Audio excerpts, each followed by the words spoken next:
Dr. Elena Martinez stared at the numbers on her computer screen and felt her heart racing faster than ever before. She had been working in this secret lab under MIT for 7 long years, ever since the aliens called the Galactic Council had put Earth under what they called a technology ban. The aliens said humans were too young and stupid to travel between stars, so they had to stay locked up in their own solar system like children in a playpen. Elena wiped sweat from her forehead as she checked the readings again. Her quantum field generator was showing impossible results. For months, she had been studying the weird energy patterns that alien ships left behind when they jumped away from Earth at faster than light speed. Most scientists tried to copy alien technology, but Elena was different. She wanted to understand the math behind it all. Her research partner, Marcus Kane, ran into the lab looking worried. He always got nervous when Elena's experiments started showing strange results. Last month, she had accidentally created a tiny black hole that had scared everyone in the building. "Please tell me you didn't break physics again," Marcus said as he looked at her equipment. Elena turned to face him with the biggest smile she had ever worn. "Marcus, I think we just figured out how to travel faster than light. Not the way the aliens do it with their weird biological parts or magic crystals. We did it using pure human science and math." Marcus walked over to her computer and started reading the data. His face went pale as he realized what he was seeing. The numbers showed that Elena had successfully folded space and time using nothing but human technology. No alien biology required. "This is impossible," Marcus whispered. "The Galactic Council says only certain species can develop faster than light travel. They say it requires special evolutionary traits that humans don't have." Elena pointed to her prototype device sitting on the lab table. It looked like a metal box covered in wires and blinking lights. "Watch this," she said, as she placed a coffee cup next to the device and activated it.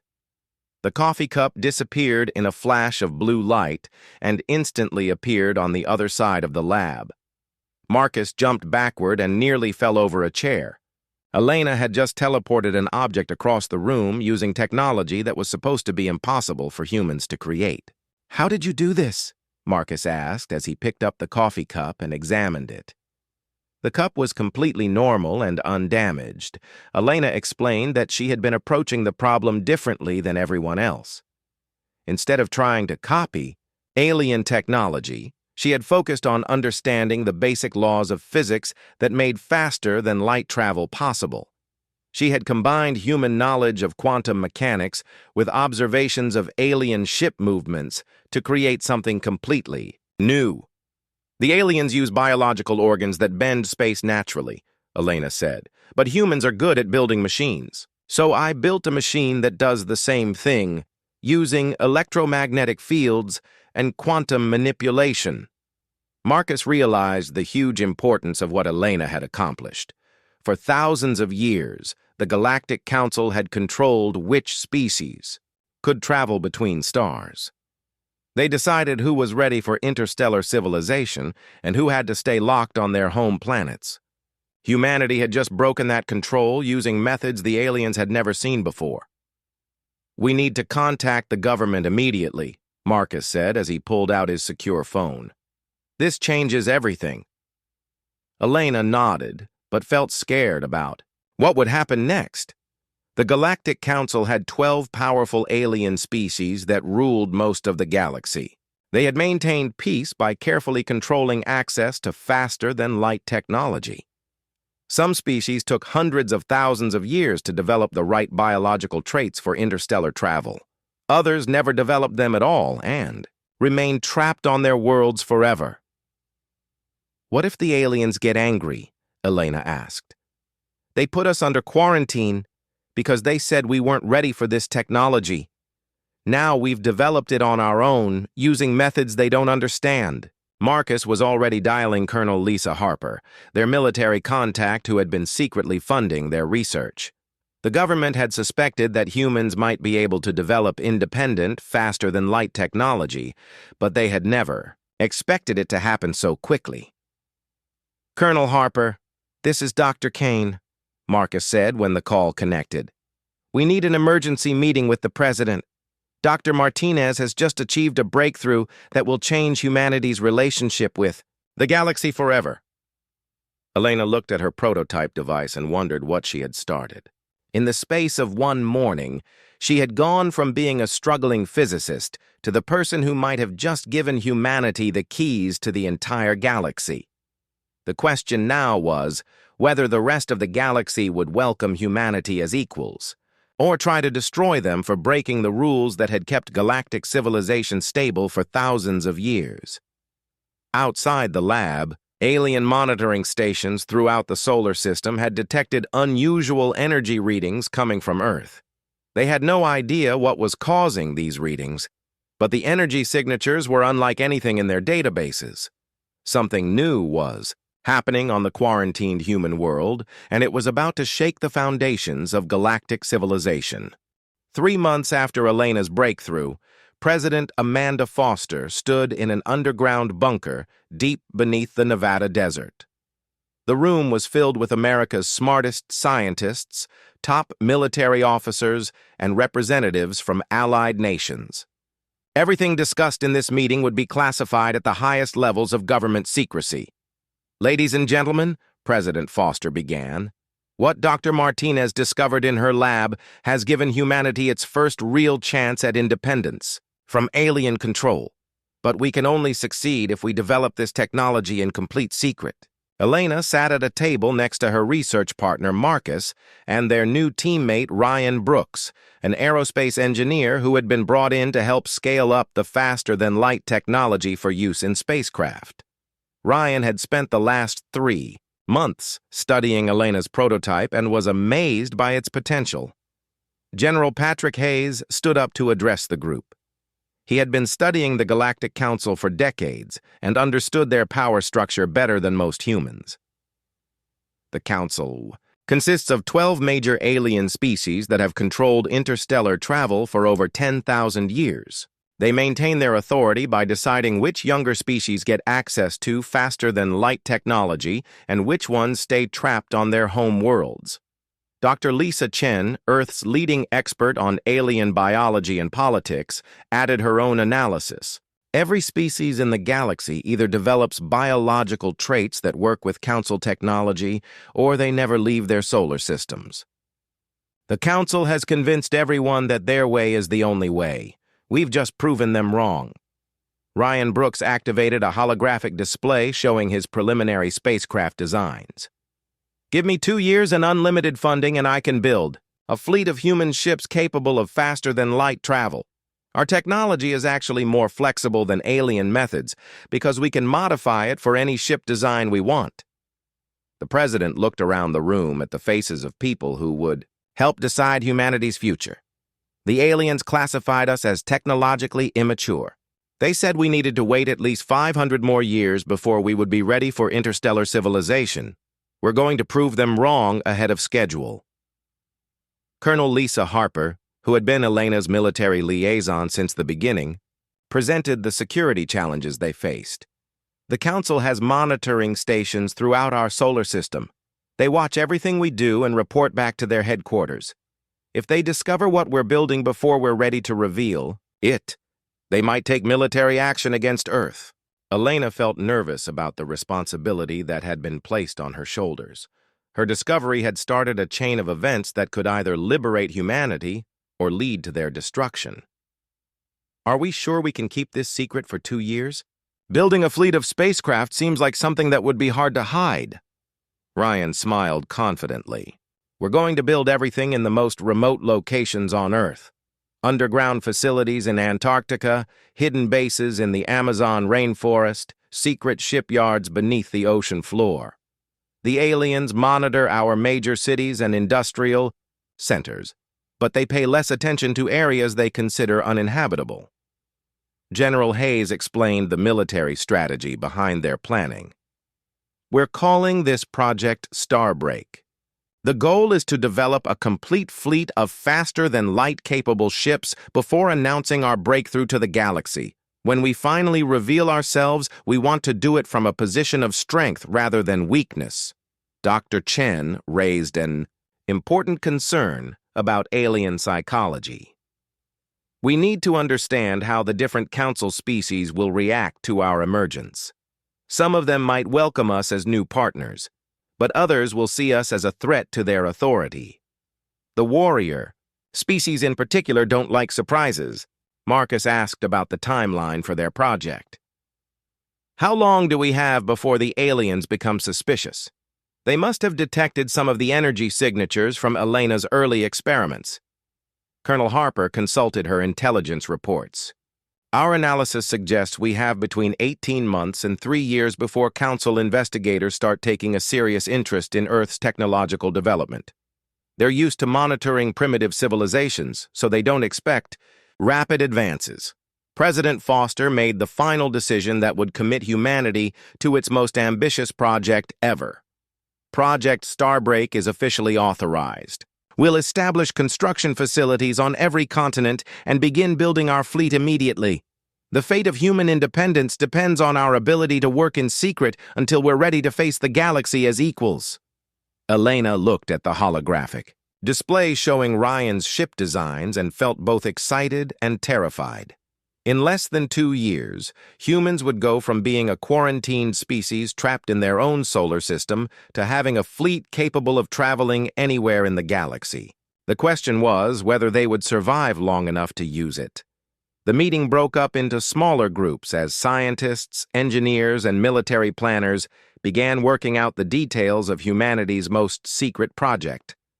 Elena found herself assigned to lead the theoretical physics team that would refine her faster than light technology for mass production.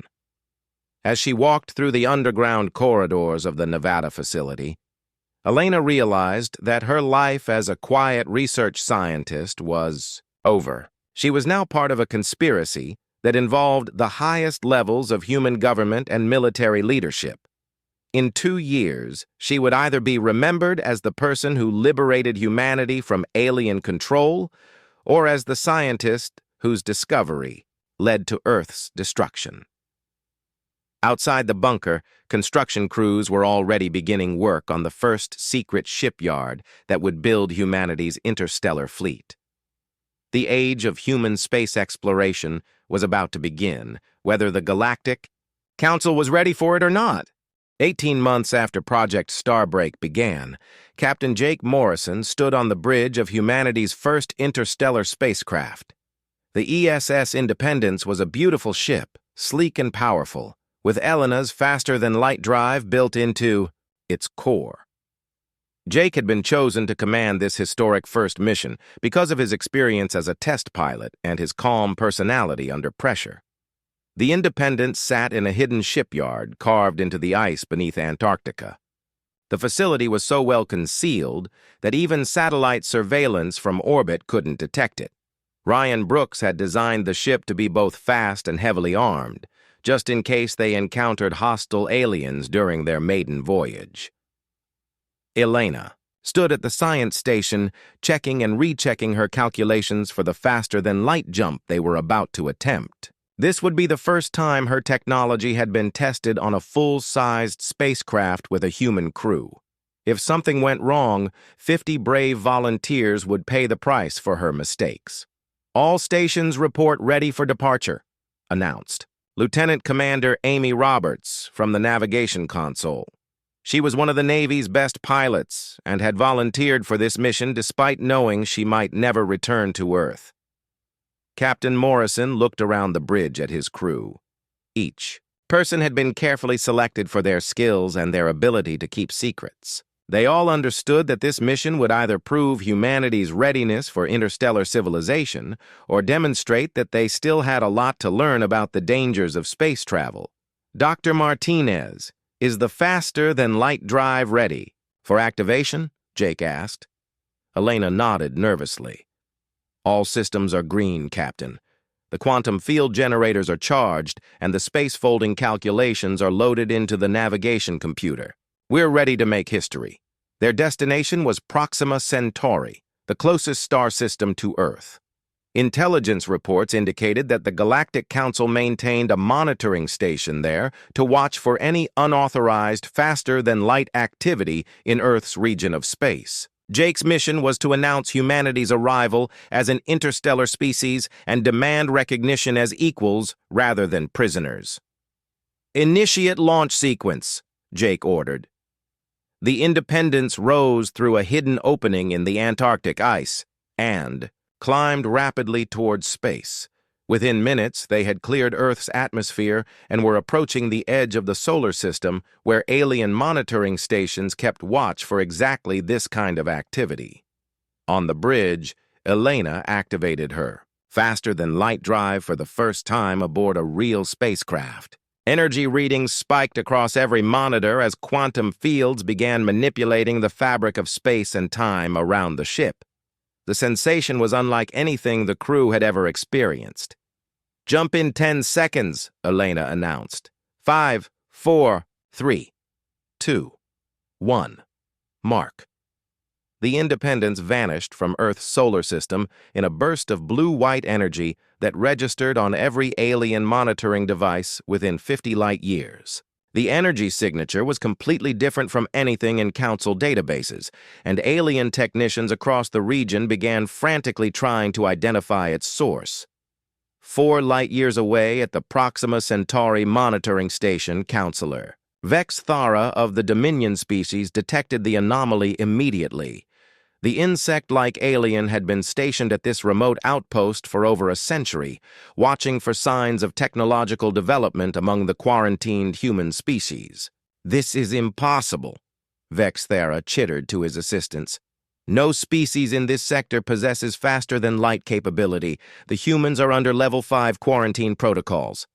Before the aliens could respond to the energy burst they had detected, the Independence materialized just outside Proxima Centauri's gravity well. The human ship had successfully traveled over 4 light years in less than 3 minutes, using technology that defied everything the Galactic Council thought they knew about interstellar travel. Captain Morrison opened communication channels to the alien monitoring station. "Attention Proxima Monitoring Station.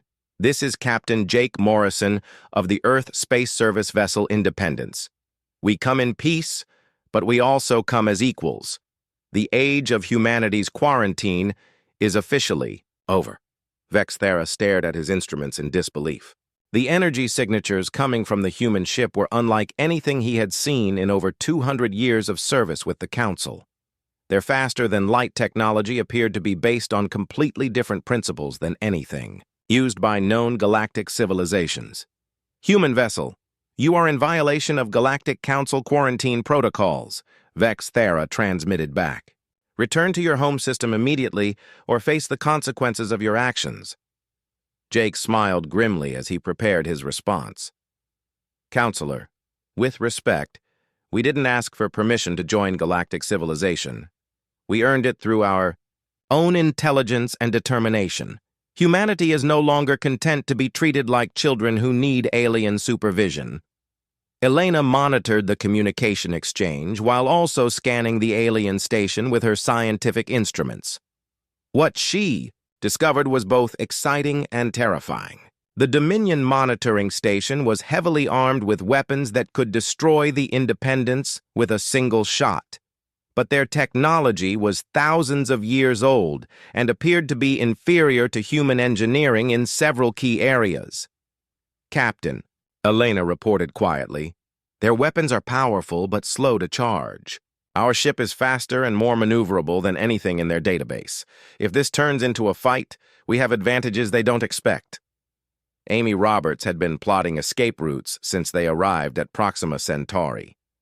"I can have us back in faster-than-light travel within 30 seconds if we need to leave quickly." Vex Thara was frantically sending emergency communications to Council headquarters, reporting the impossible appearance of a human interstellar vessel using unknown technology. The implications were staggering for a galactic civilization that had maintained order through technological control for 10,000 years. Captain Morrison made a decision that would echo throughout galactic history. "Counselor Vex Thara, We're transmitting a complete record of our faster-than-light technology to your station. Share it with the Council and let them know that humanity has developed interstellar travel independently. We're not asking for permission to join galactic civilization. We're announcing that we've already joined it. The data package that Elena transmitted contained enough information to prove that human faster-than-light technology was not only real, but superior to Council methods in several important ways. Within hours, news of humanity's breakthrough would reach every major alien civilization and shatter their understanding of how technological development was supposed to work. As the Independents prepared to return to Earth, Jake realized that they had just started a chain of events that would change the galaxy forever. News of humanity's impossible achievements spread across the galaxy faster than anyone had expected. Within days of Captain Morrison's announcement at Proxima Centauri, emergency sessions of the Galactic Council were being held on 3 different worlds simultaneously. For the first time in over 10,000 years, the foundation of galactic civilization was being questioned. Counselor Prime Zarkith of the ancient Eternal Republic called for immediate military action from his Crystal Palace on the capital, world of Nexus Prime.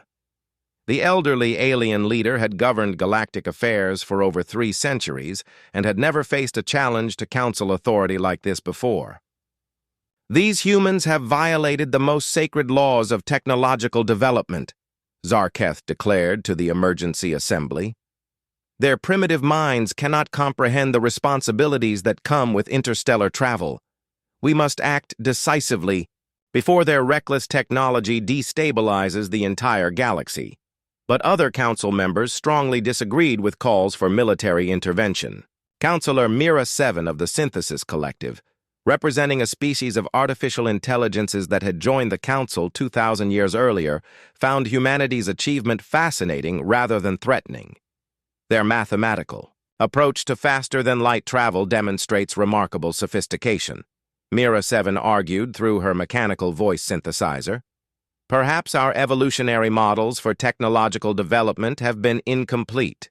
These humans may have insights that could benefit all of galactic civilization. The debate grew more heated as each of the 12 Council species considered how humanity's breakthrough would affect their own interests and power within the galactic hierarchy. Some saw opportunity, while others saw only danger. Counselor Tradeswind of the Merchant Federation was already calculating potential profits from human technology. His species had built their civilization on interstellar commerce, and they recognized valuable innovations when they saw them. The humans have developed manufacturing techniques that could revolutionize ship construction. We should be negotiating trade agreements rather than planning military strikes. The warrior clans took a different view entirely. Battle Chief Gron Kalar had spent his entire life preparing for conflicts with other galactic powers, and he saw humanity as a potential military threat that needed to be assessed carefully. Unknown technology means unknown capabilities, Gron Kalar growled through his communication implant. We have no idea what weapons these humans might have developed alongside their faster-than-light drives. Caution is required before we make any decisions about their future. Meanwhile, the Independents had returned to Earth carrying detailed scans of alien technology and intelligence about Council military capabilities. Captain Morrison briefed President Foster and the Project Starbreak leadership team about what they had learned during their historic first contact mission. The aliens are definitely divided about how to respond to us, Jake reported from the secure briefing room beneath the White House. Some want to destroy us immediately, others want to study our technology, and a few are actually interested in forming partnerships with humanity.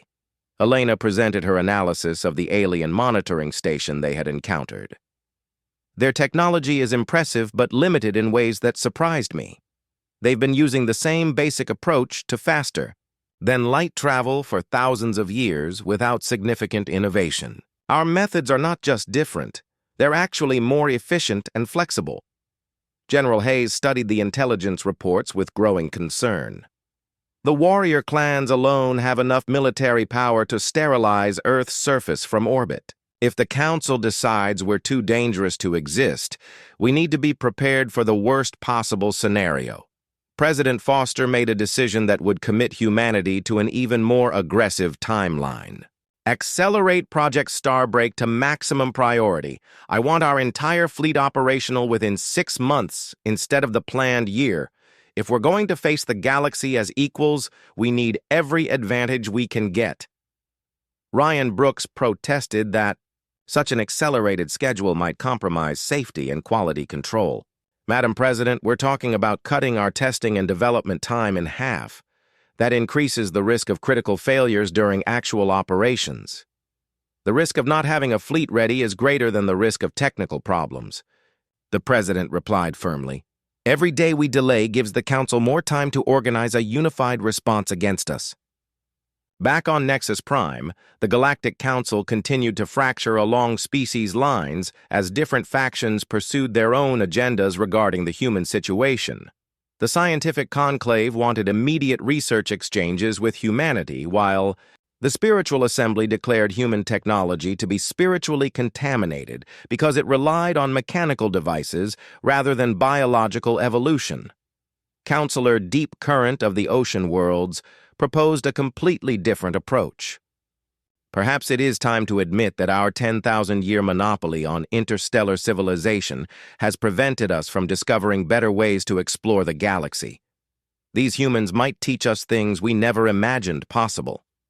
The fracturing of Council unity became more apparent when individual species began secretly contacting human representatives through diplomatic channels. The Trader Federation offered commercial partnerships. The Scientific Conclave proposed joint research projects, and even some members of the warrior clans expressed interest in human military innovations. Dr. Lisa Chen, Earth's expert on alien politics, briefed the President about these unexpected diplomatic overtures. The Council as a unified entity is starting to collapse. Different species are pursuing their own relationships with humanity instead of following collective decisions. This could work in our favor if we play our cards correctly. Elena found herself at the center of a technology revolution that was reshaping galactic civilization. Alien scientists were requesting access to her research data, while human engineers worked around the clock to build the fleet that might determine humanity's survival. I never imagined that solving a physics problem in my lab would lead to the biggest political crisis in galactic history, Elena confided to Marcus during a brief break from their work. Marcus smiled tiredly as he reviewed the latest production, reports from their hidden shipyards. You didn't just solve a physics problem, Elena. You broke a 10,000-year-old system of control that kept entire civilizations trapped on their home worlds. The galaxy will never be the same. As construction crews worked frantically to complete humanity's interstellar fleet, alien diplomats, scientists, and military leaders across the galaxy prepared for a future that none of them had imagined possible, just months before. The age of Council dominance was ending, and nobody knew what would replace it. 6 months after the Independence's historic first voyage, humanity was ready to reveal the true scope of their achievement to the galaxy. Admiral Jake Morrison, promoted after his successful first contact mission, stood on the bridge of the ESS Enterprise as it led a fleet of 50 human starships toward the Galactic Council's headquarters at Nexus Station. The fleet represented the best of human engineering and determination. Each ship was equipped with Elena's faster-than-light technology, advanced defensive systems, and scientific equipment that surpassed most alien technology by centuries. Ryan Brooks had designed them to be both beautiful and functional, showing the galaxy that humanity could compete with civilizations thousands of years older. President Foster had chosen this moment carefully. Intelligence reports indicated that the Galactic Council was still fractured and unable to agree on a unified response to humanity's emergence. By arriving with a full fleet instead of a single ship, humanity would demonstrate that they were a major power rather than a lucky accident. Elena served as the fleet's chief science advisor, coordinating research activities across all 50 ships while also preparing for the most important diplomatic mission in human history. Her technology had made this moment possible, but the success of humanity's integration into galactic civilization would depend on politics and diplomacy. "All ships report ready for final approach to Nexus Station," announced Captain Amy Roberts, who now commanded the fleet's communications and coordination systems from her position on the Enterprise bridge. Admiral Morrison opened communication channels to address his fleet before they emerged from faster-than-light travel at the galaxy's most important political center. "Attention all ships. In 60 seconds, we will arrive at Nexus Station and announce humanity's permanent arrival in galactic civilization. Remember that we represent not just ourselves, but the hopes and dreams of everyone back on Earth." The 50. Human ships dropped out of faster-than-light travel simultaneously, creating an energy signature that registered on every sensor within the Nexus system. Alien traffic controllers who had been managing spacecraft movements around the massive station for decades had never seen anything like the precisely coordinated arrival of the human fleet. Nexus Station itself was a monument to galactic cooperation, built over thousands of years by the combined efforts of 12 different species. The massive structure housed millions of beings and served as the political, economic, and cultural center of known civilization. Now it was about to witness the most significant change in galactic politics since the Council's founding. Nexus. "Control. This is Admiral Jake Morrison of the Earth Space Service Fleet," Jake transmitted on all diplomatic frequencies. "We request permission to dock and present humanity's formal application for recognition as an independent stellar civilization." The response came after a long pause, during which alien officials frantically consulted with Council leadership about proper protocols for dealing with an entire fleet of ships using impossible technology. "Human fleet, you are cleared for diplomatic. Anchorage in Sector 7. Be advised that emergency sessions of the full Galactic Council have been convened to address your arrival."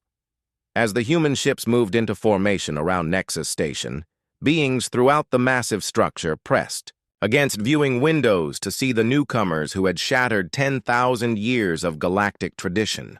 The human ships looked unlike anything else in the galaxy, sleek and purposeful rather than organic and evolved. Elena monitored alien communications traffic and was amazed by the variety of reactions to their arrival. Some species were frightened by humanity's rapid technological development, others were excited about potential partnerships, and a few were angry about the disruption to established galactic order. "Admiral, I'm detecting at least 30 different alien languages in the communication traffic around the station," Elena reported. "The translation algorithms are having trouble keeping up with all the chatter about our arrival."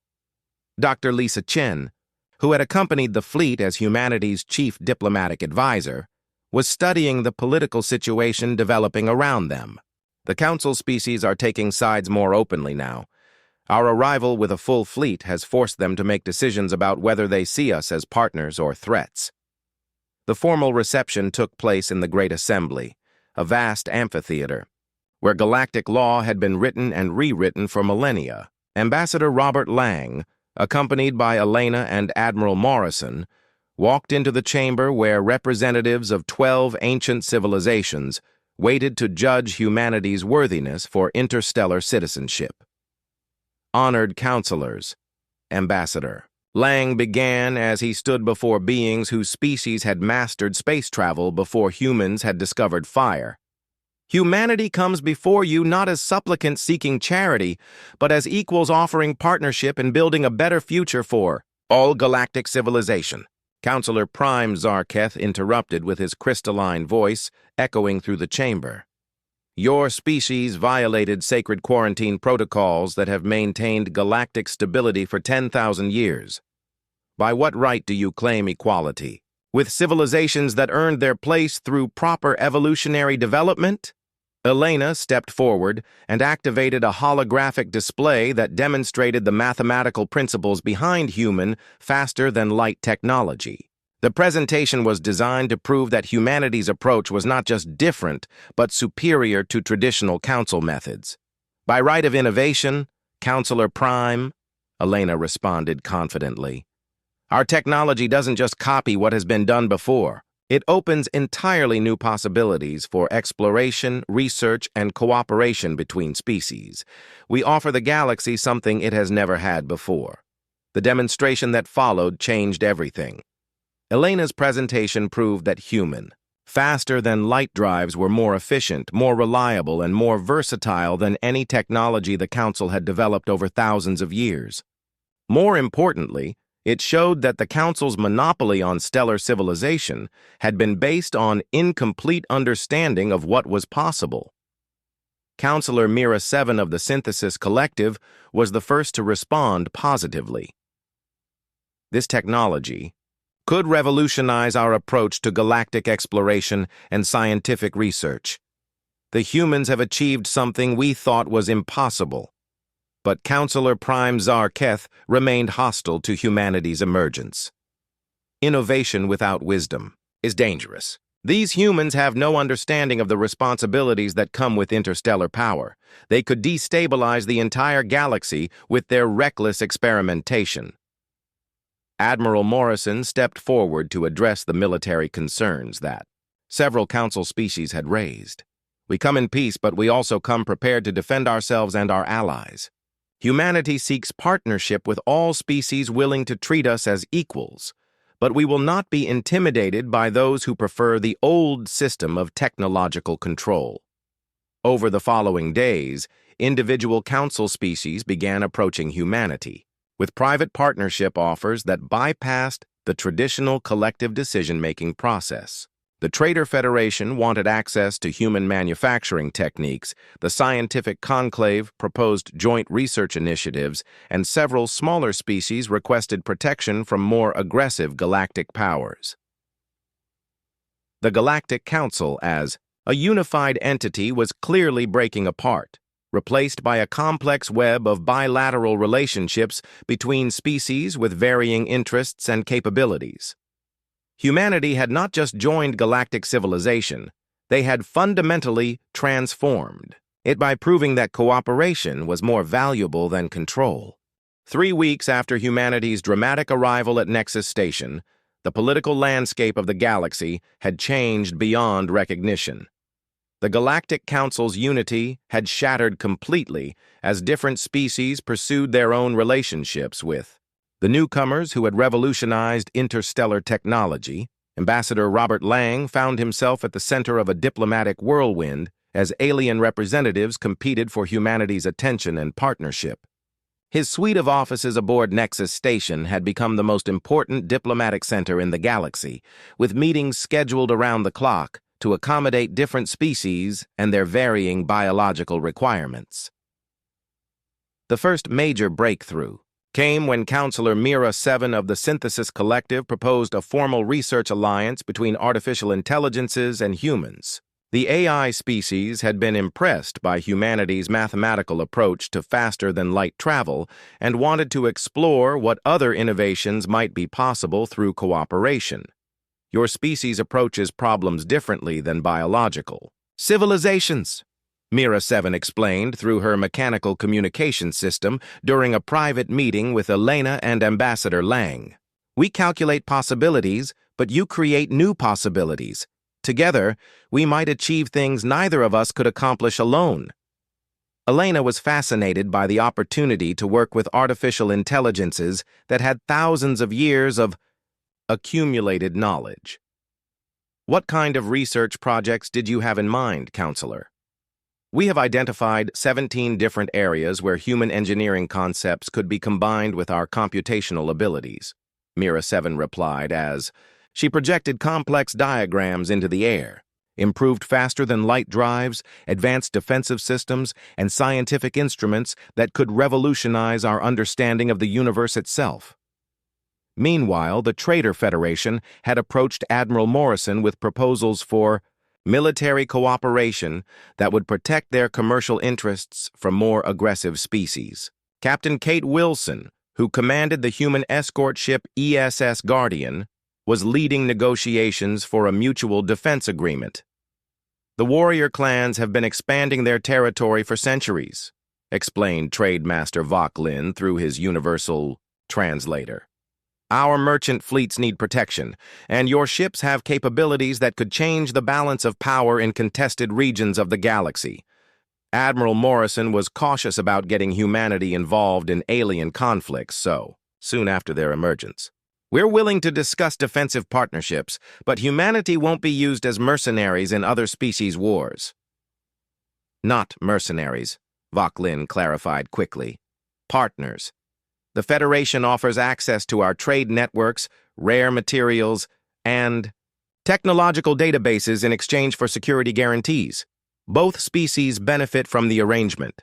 Dr. Lisa Chen was analyzing the political implications of these various partnership offers while also monitoring the reactions of species that had been excluded from early negotiations. The warrior clans in particular were growing increasingly agitated about humanity's rapid integration into galactic affairs. Battle Chief Grand Kalar has been requesting a private meeting for days, Dr. Chen reported to Ambassador Lang.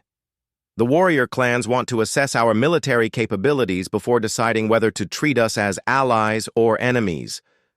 Ambassador Lang decided that direct engagement with potential threats was better than allowing suspicions to grow unchecked. He arranged a meeting between Battle Chief Grand Kalar and Admiral Morrison aboard the Enterprise, where the human fleet commander could demonstrate their defensive capabilities without revealing all of their secrets. The meeting took place in the Enterprise's main conference room, with the massive alien warrior studying human ship designs and tactical displays. Grand Kalar stood over 8 feet tall and had natural armor plating that had evolved for combat on his homeworld's hostile surface. Your ships are built for speed and precision rather than brute force, Grand Kalar observed as he examined technical specifications that Admiral Morrison had chosen to share. This suggests tactical thinking rather than simple aggression. Humanity prefers to avoid conflicts when possible, Admiral Morrison replied honestly. But we're fully capable of defending ourselves and our allies when necessary. Our technology gives us advantages that larger fleets can't overcome through numbers alone. Grand Kalar was impressed by the human approach to military engineering. The warrior clans respect strength and cunning. Your species has demonstrated both qualities. Perhaps we should discuss cooperation rather than competition. Back on Earth, President Foster was receiving daily reports about the rapid diplomatic developments around Nexus Station. The success of humanity's integration into galactic civilization was exceeding all expectations, but it was also creating new challenges and responsibilities. We're being invited to join 3 different research consortiums, 2 military alliances, and 5 separate trade agreements, Dr. Chen reported during a secure video conference with Washington. The problem is that some of these partnerships conflict with each other. Elena added her concerns about the pace of technological sharing. Several species want immediate access to our faster-than-light technology, but we don't know enough about their intentions to share our most advanced innovations. We need time to understand the political consequences of our choices. President Foster made a decision that would shape humanity's long-term relationship with galactic civilization. Establish formal diplomatic relations with all species willing to treat us as equals, but maintain control over our core technologies until we better understand galactic politics. We're players in this game now, not just participants. The most significant development came when the Scientific Conclave proposed the establishment of a new interstellar research institute that would be jointly operated by multiple species, including humanity. Dr. Elena Martinez was offered the position of co-director alongside alien scientists who had been studying the universe for thousands of years.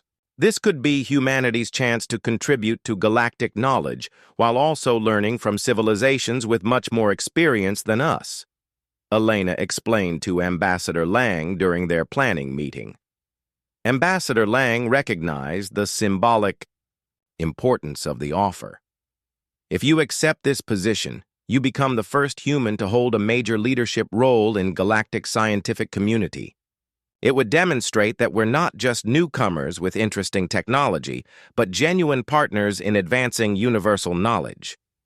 As Elena prepared to make her decision about the research institute, communication from Earth brought news that would affect all of humanity's galactic relationships. President Foster had authorized the construction of a second fleet of human starships, this one designed specifically for deep space exploration beyond the borders of known galactic civilization. The message was clear to all species monitoring: human activities. Humanity had not revealed the full extent of their capabilities, and they were preparing for even greater achievements in the near future. The galaxy had accepted humanity as equals, but they were about to discover that humans had ambitions that reached far beyond traditional boundaries of interstellar civilization. 1 year after humanity's dramatic entrance into galactic civilization, Dr. Elena Martinez stood in the command center of the newly constructed Deep Space Research Institute, a massive facility that orbited between Earth and Mars. The Institute represented humanity's first major contribution to galactic scientific knowledge, jointly operated with alien partners who had once considered humans too primitive for interstellar travel. Elena had accepted the position of co-director alongside Dr. Quintor of the Scientific Conclave, an ancient being whose species had been studying the universe for over 50,000 years. Together, they were planning humanity's most ambitious project yet, an expedition beyond the known boundaries of galactic civilization. The edge regions have been considered too dangerous for exploration, Dr. Quintor explained as he manipulated a three-dimensional star map showing the galaxy's outer rim.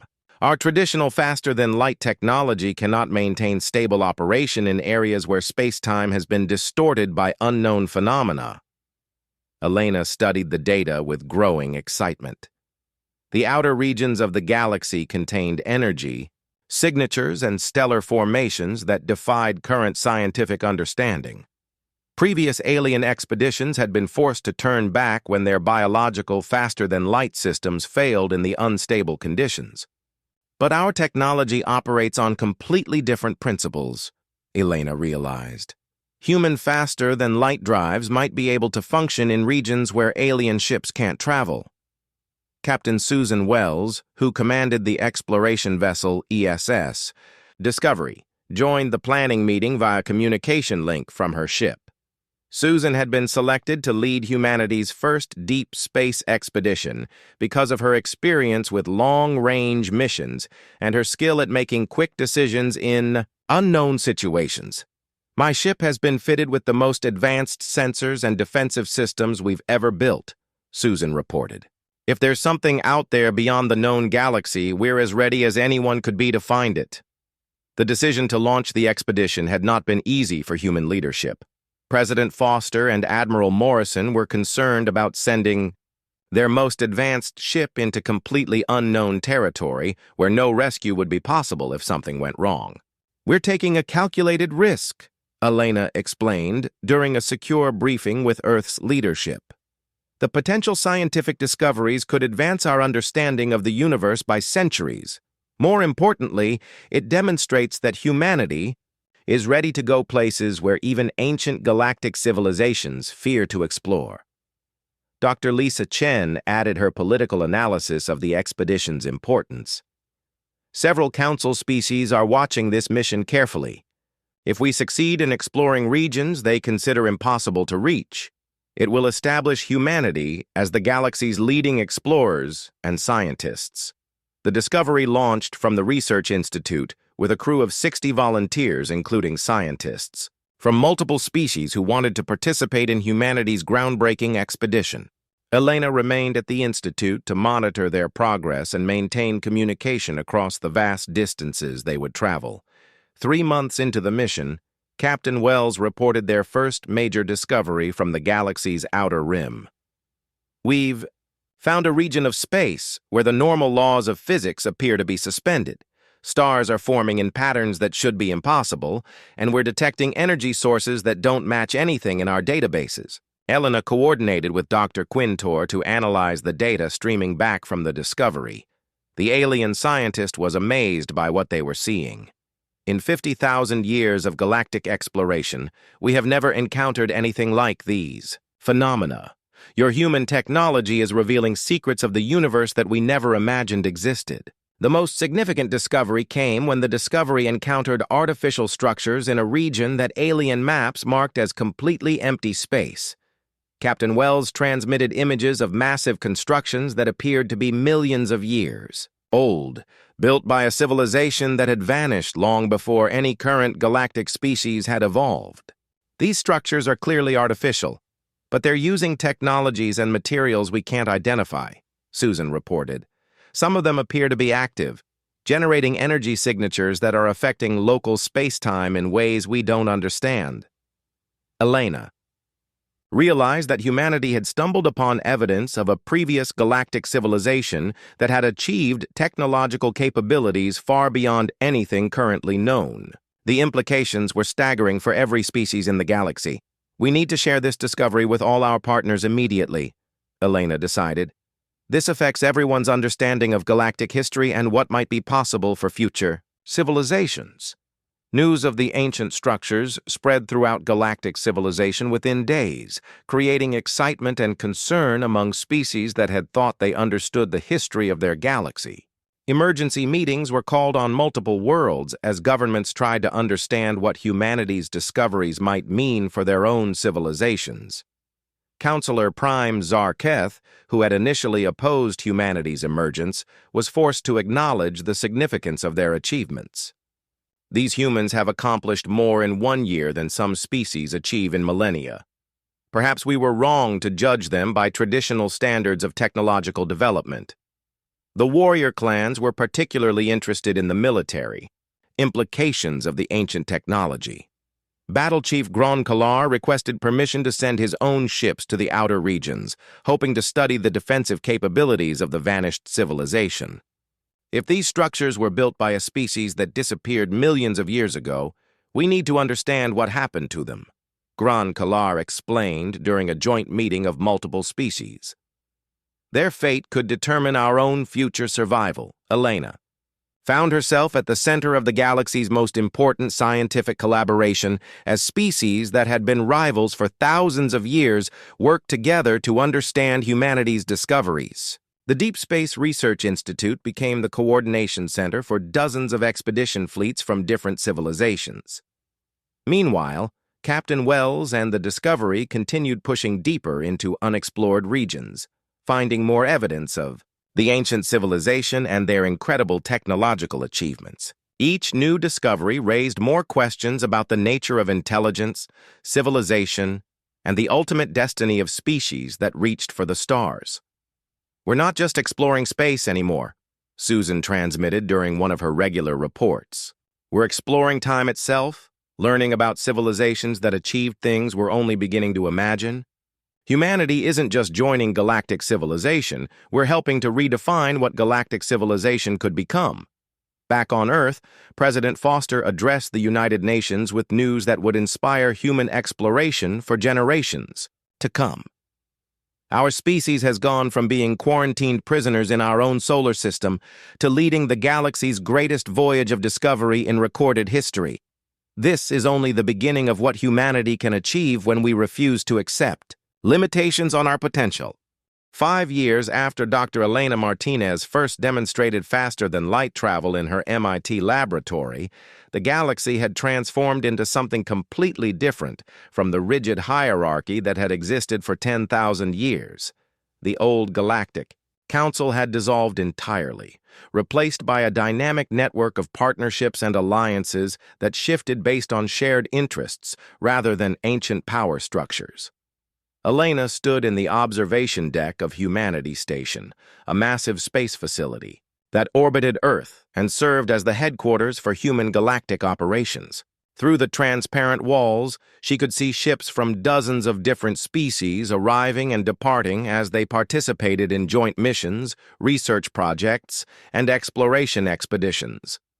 Admiral Jake Morrison, now promoted to Fleet Admiral, and commander of humanity's expanding stellar navy, joined Elena as they watched the constant traffic of interstellar vessels. Human ships worked alongside alien partners in ways that would have been impossible just a few years earlier. Sometimes I can barely believe how much has changed, Jake commented, as a joint human and synthesis collective exploration fleet prepared to depart for the Andromeda Galaxy. We went from being prisoners in our own solar system to leading expeditions to other galaxies entirely. Elena smiled as she remembered her nervousness during those early experiments with quantum field manipulation. I was just trying to solve a physics problem. I never imagined it would lead to humanity becoming the galaxy's most successful explorers and innovators. The success of humanity's deep space expeditions had fundamentally altered galactic civilization's understanding of what was possible. Captain Susan Wells and her crew aboard the Discovery had mapped over 50 previously unknown regions of space, discovered evidence of multiple ancient civilizations, and established contact with 3 species that had been completely unknown to the old Galactic Council. President Foster, now serving her second term and widely regarded as one of the most influential leaders in galactic history, was conducting a virtual meeting with representatives from over 30 different species. The topics ranged from joint colonization projects to shared research initiatives that would have been unthinkable under the old system of technological control. The Outer Rim Exploration Consortium is requesting additional human ships for their expedition to the Magellanic Clouds, President Foster reported to her cabinet during their weekly briefing. Apparently, our faster-than-light technology is the only system capable of maintaining stable operation in the gravitational anomalies they've encountered. Dr. Lisa Chen, now serving as Humanity's Secretary of Galactic Affairs, provided updates on the complex diplomatic relationships that had developed since the Council's dissolution. The former Council species have reorganized into 7 different alliance groups, and all of them want partnership agreements with humanity. We're being invited to participate in everything from scientific research to territorial defense agreements. The Baquet. Most significant development had been the establishment of the New Galactic Cooperative, a voluntary association of species that shared technology, resources, and knowledge without the rigid hierarchy that had characterized the old council system. Humanity had been elected to serve as the cooperative's coordinating species for the first 5-year term. Elena had declined offers to serve in political positions, preferring to focus on her role as director of the Deep Space Research Institute. Her latest project involved studying the ancient technology that Captain Wells had discovered in the outer regions, trying to understand how civilizations millions of years old had achieved technological capabilities that still seemed impossible. We've identified at least 3 different technological approaches that predate anything we thought we knew about galactic history, Elena explained to a gathering of the galaxy's leading scientists. These ancient species achieved faster than light travel, artificial intelligence, and energy manipulation using methods that don't match any current theories about how technology develops. Dr. Quintor, her alien research partner, had become one of humanity's closest allies among the former council species. Your species has taught us that innovation comes from thinking differently about fundamental problems rather than simply building upon existing solutions. These ancient discoveries suggest that the universe holds far more possibilities than any of us realized. The practical benefits of humanity's galactic integration had exceeded everyone's expectations. Human technology was being used to improve transportation, communication, and scientific research throughout known space. In return, alien knowledge and resources had accelerated human development by centuries. Ryan Brooks, now leading the Galactic Shipbuilding Consortium, was designing vessels that combined the best innovations from multiple species. We're building ships that can travel further, faster, and more safely than anything previously imagined. The combination of human engineering with alien materials science and artificial intelligence is creating entirely new possibilities for exploration.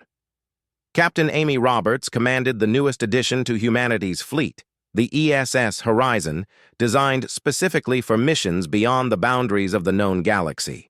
Her ship incorporated advanced alien sensors with human faster-than-light drives and defensive systems that could handle the most extreme conditions in space. We're preparing to launch expeditions to 12 different galaxies over the next 2 years, Amy reported during a fleet briefing. Each mission will include crews from multiple species, sharing the risks and benefits of exploration equally. The transformation of galactic civilization had not been without challenges. Some former Council species had struggled to adapt to the new system of voluntary cooperation rather than hierarchical control.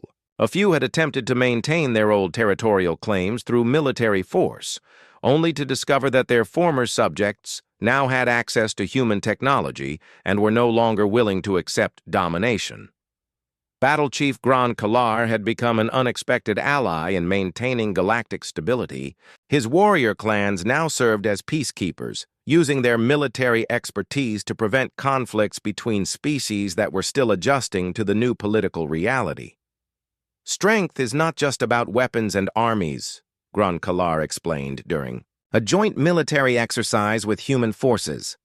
True strength comes from the ability to protect cooperation and prevent those who would use force to dominate others. As Elena watched another joint exploration fleet depart from Humanity's station, she reflected on how much her life had changed since that morning when she first achieved faster-than-light travel in her laboratory. Her discovery had not just given humanity the stars. It had given the entire galaxy a new way of thinking about civilization, cooperation, and the infinite possibilities that awaited any species willing to reach beyond the limitations others tried to impose on them. "What's our next project?" asked Marcus Kane, her longtime research partner who now served as deputy director of the Institute. Elena smiled as she pulled up star charts showing regions of space that no one had ever explored. "The universe is infinite, Marcus. Our next project is discovering what's waiting for us in places we haven't even imagined yet." Outside Humanity's station, ships from across the galaxy prepared for missions that would push the boundaries of knowledge and exploration even further. Humanity had shattered the old galactic order not through conquest or domination, but by proving that cooperation and innovation could achieve things that control and tradition never could. The age of human exploration had begun, and it would inspire civilizations for millions of years to come.